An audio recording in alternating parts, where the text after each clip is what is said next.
right into part 5 of the ion cannon build series for the HOTH diorama. So what you're going to need, here's a list of all the things that you're going to need. But what we're doing is we're going to start detailing the base and the ion cannon itself. We're going to add the barrel to the ion cannon, and we're going to start detailing it. So I've taken a few moments and I've actually put some of the pieces on. And what we're going to do is we're going to go over to my cutting station. We're going to cut some more pieces. And what I'm using is these sheets of craft foam that you can buy. Now this white piece was $1.50, and I used it in some of the top and bottom rails. I'm going to call those the rails. And then I'm using this much thinner gray foam sheet that costs about 60 cents. And I'm going to start using that for some of the detail panel work that we're going to fill in some spots and really try to make this look like a piece of Rebel technology. And I've got a few samples of some pieces there, and we're just going to modify some of those strips. Also in this video, we're going to continue to detail the barrel of the cannon itself. And I've actually got a small rubber gasket, an O-ring that I'm going to put around it. So what we're going to do is we're going to use that to sort of complete and tie the interface where that cannon barrel interfaces with the ball itself. So we'll put that down. We're going to cut the barrel with a piece of wooden dowel too. And then we're going to prime everything. So we're going to use white. Ultimately, the base of the ion cannon is going to be that Rebel white that we used to see on other HOTH pieces of equipment. And but we're also going to prime it in gray first. We're going to give the whole thing a primer coat in gray, then go into the white. And then what we'll do is we'll leave the ball itself gray and just sort of touch everything up and start the weathering process. So we're going to mosey back over to my kitchen where I have my cutting station. And I have a really, really cool adjustable island in the kitchen. It's actually an automotive bench, and it makes for a really, really awesome cutting board. So it's got a nice butcher block surface, and it's great for cutting, and I got plenty of room. So I'm going to start using this in my dioramas a little bit more. But right now, I've got the gray foam, I've got a sharp blade, and we're going to start cutting some detail panel work. And what I'm going for is sort of trapezoidal, narrow trapezoidal pieces that'll go hang down from the top and come up from the bottom to sort of make it look a little bit kind of like the Rebel turret. And so this is kind of my own design, and I'm really just letting my imagination go with me and kind of trying to figure out in my own mind.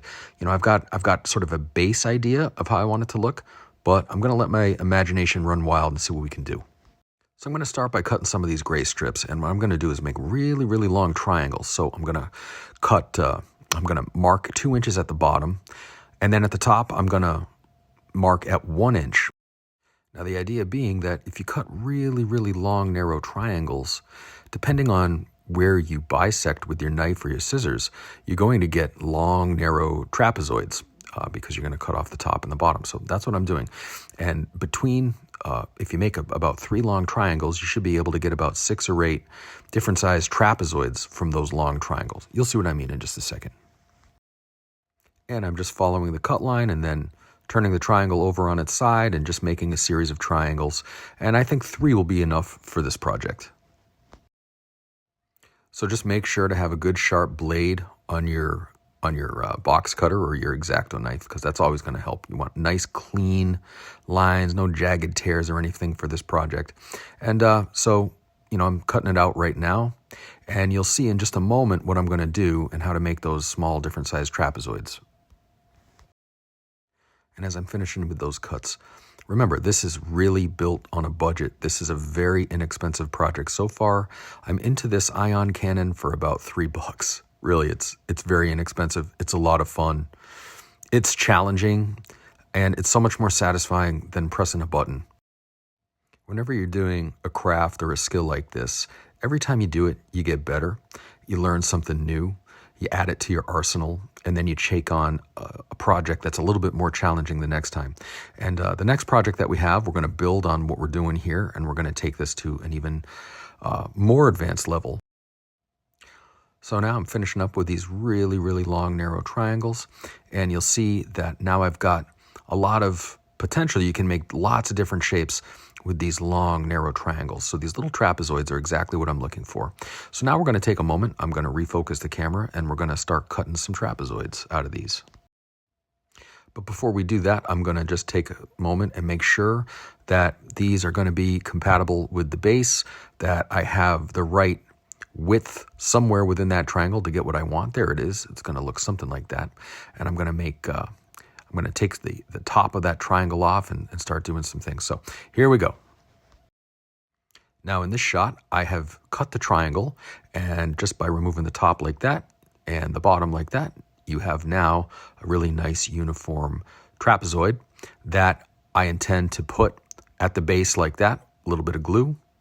And we're going to do one on that side, and we're going to also do one on the other side to match. And so really, it's a small enough thing where you can kind of eyeball it.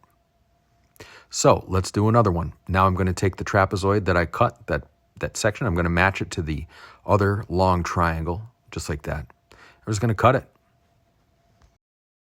So you're going to follow this process.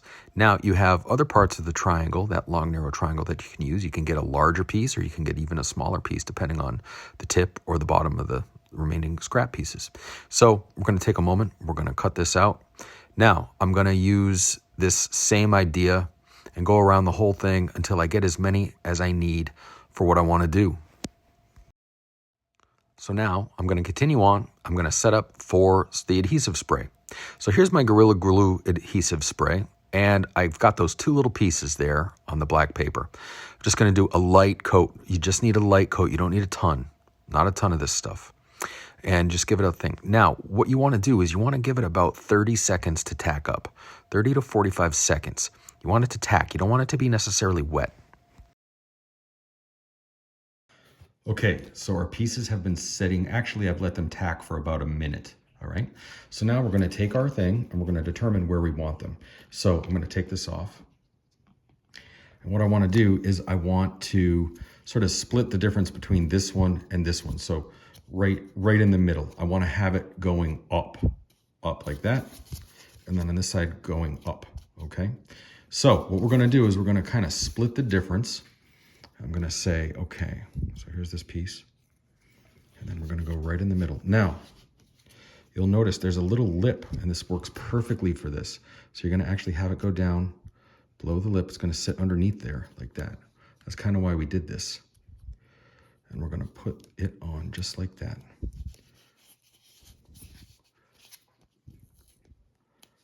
All right. So there's that. So there's one piece, and it's on there real nice. It's on there real nice, right? And then on the other side, we're going to do the same thing. So we're going to do that. We're going to divide the middle here. It's going to be just like that.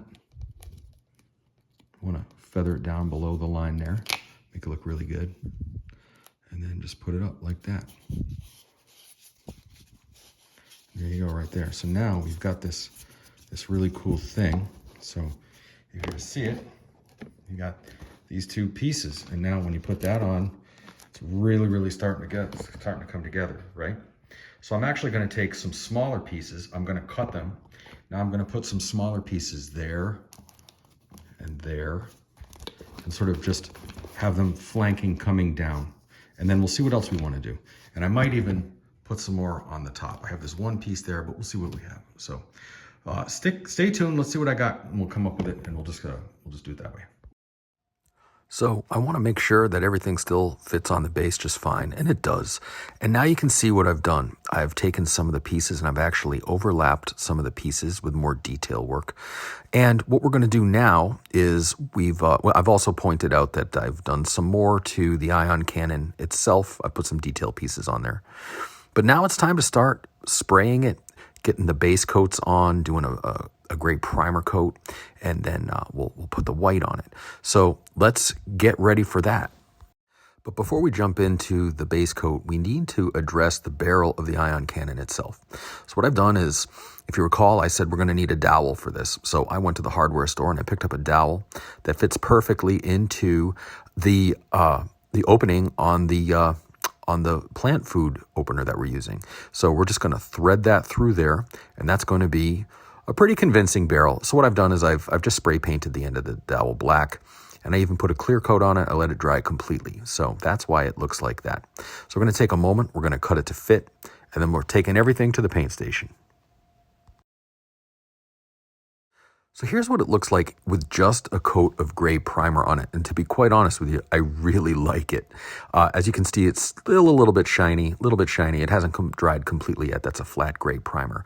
But you can really start to see the detail that we laid down. And everything is really starting to pop. And I think it really is starting to look like a piece of Rebel technology. So there's the gray ion cannon turret. And so it's all monochromatic.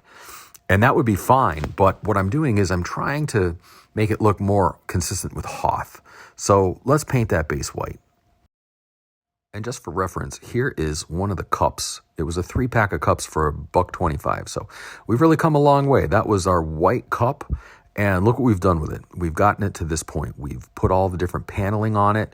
We've put all kinds of different things. We hollowed out the bottom, and just from one plastic cup and maybe about an hour's worth of work, you can really make something cool. And obviously the gray primer is doing its job. So now here we go. I'll have to put a white coat on it to bring it back more into the HOTH universe.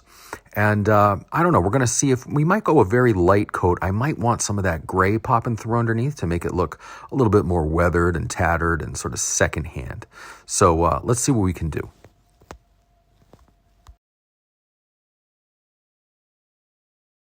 So here's the ion cannon base with a light, and I do stress light, coat of white paint. I want some of that gray to sort of play in the shadows of the recesses and the paneling and everything. So it is basically one and a half coats of very light sprayed white. I did also hit it with a clear coat just to make sure. So now what I'm going to do is something I always do with my pieces, and I'm going to go over it with some Mod Podge. I'm actually going to take this whole thing and cover it in Mod Podge. I like the texture that it does. It gives it a real weathered look, and it also adds just a little bit of grainy in-universe look to it. So that's going to be the next thing. Now in the next part, we're going to start adding pipes, wires, power cables. We're going to do a generator, and here's the base. So here's what it looks like so far. So we've got this pretty cool looking scratch built ion cannon made out of recycled garbage. And I've also got a 4-inch figure just for reference. So here's one of those cool concept snow troopers. So you can kind of see the direction we're going in now. And in the next video, we're going to put the final details on this. And so stay tuned for that. Thanks so much for looking. I hope you stay with me. I think this is going to be a worthwhile, fun project. Thanks so much.